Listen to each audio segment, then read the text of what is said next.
جو ہر حرف سچ ہے. خشت اول جس دن رکھ دی تھی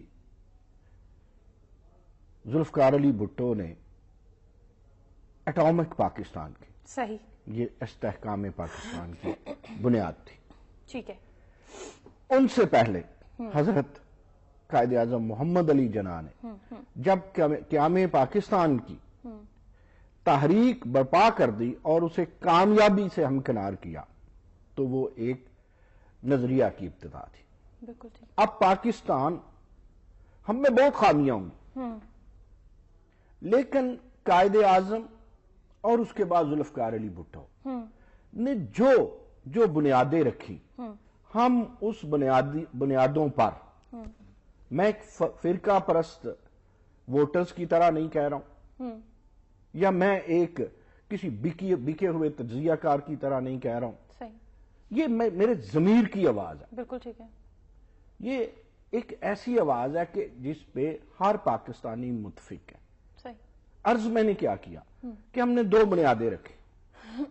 ان 2 بنیادوں کو سارے ہی ہمارے حکمران، وہ چاہے کوئی بے نظیر بھٹو، وہ چاہے کوئی میاں نواز شریف ہوں، انہوں نے چین ریئیکشنز کے ذریعے پایا تکمیل تک پہنچایا. اور آج ہم جوہری طاقت ہیں. پہلی بات میری مکمل ہو گئی کہ تکلیف ہماری نہیں، صحیح، تکلیف ہمارے نظریے کی ہے بھارت کو. تکلیف ہماری نہیں، تکلیف ہماری استقامت یعنی جوہری پاکستان کی ہے بھارت کو، اسی کو نہیں، اسرائیل کو بھی ہے. صحیح. اور جو پاکستان کے کئی بظاہر دشمن ہیں اور کئی چھپے دشمن ہیں، ان سب کو تکالیف ہے. لیکن یہاں پیغام یہ ہے کہ جب قومیں پروفیشنلزم سے پیار کرتی ہیں، پیشہ ورانہ صلاحیتوں کو بروئے کار لاتی ہیں، تو انہیں نہ کسی موذی کا ڈر ہوتا ہے اور نہ کسی مودی کا ڈر ہوتا ہے. ٹھیک. اور دوسری بات، جناب مودی فرماتے ہیں کہ وہ ہمیں تنہا کر رہے ہیں.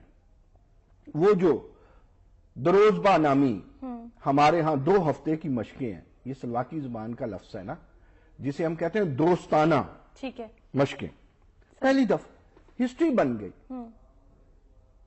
پتہ نہیں مجھے کہنا چاہیے کہ نہیں، شرم کرنی چاہیے بھارت کو. کل تک یہ روسی گود میں پلتا رہا ہے بھارت. بالکل ٹھیک. آج وہ ہمارے ساتھ کندھے سے کندھا ملا کر کے 1 دن نہیں، 2 دن نہیں، 1 ہفتہ نہیں، پورے 2 ہفتے کی مشقیں کر رہے ہیں. اور یہ کوئی مشقیں صلاح و مشورے کی نہیں ہے، صحیح، عسکری مشقیں کر رہے ہیں.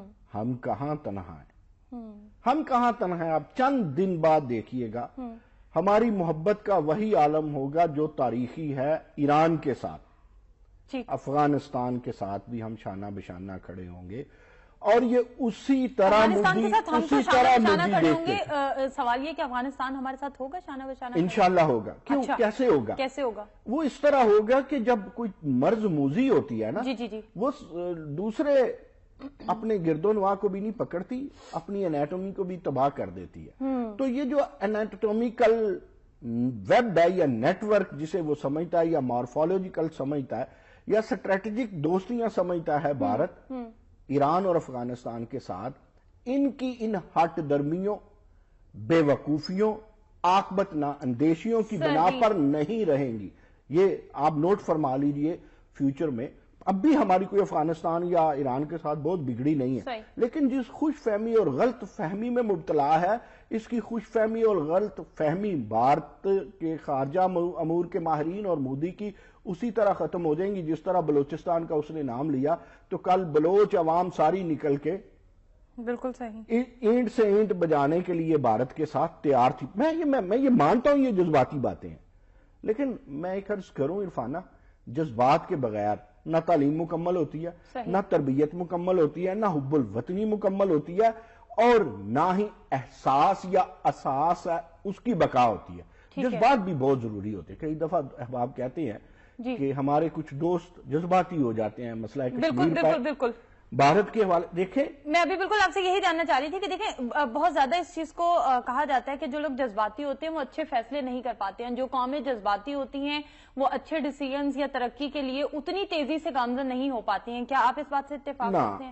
نہ جذبات اور غصے کا زمین آسمان کا فرق. اچھا، جذباتی تعلق کیا اپنی اولاد سے نہیں ہوتا، اپنی ماں سے نہیں ہوتا، اپنے باپ سے نہیں ہوتا، اپنے خاندان سے نہیں ہوتا، تو بندہ ان جذبات میں کیا باہر کی دیوار گرا دیتا ہے؟ نہیں، بندہ ان جذبات میں محبت کو فروغ دیتا ہے اور تحفظ کو فروغ دیتا ہے. یہ جذبات ہیں ہمارے.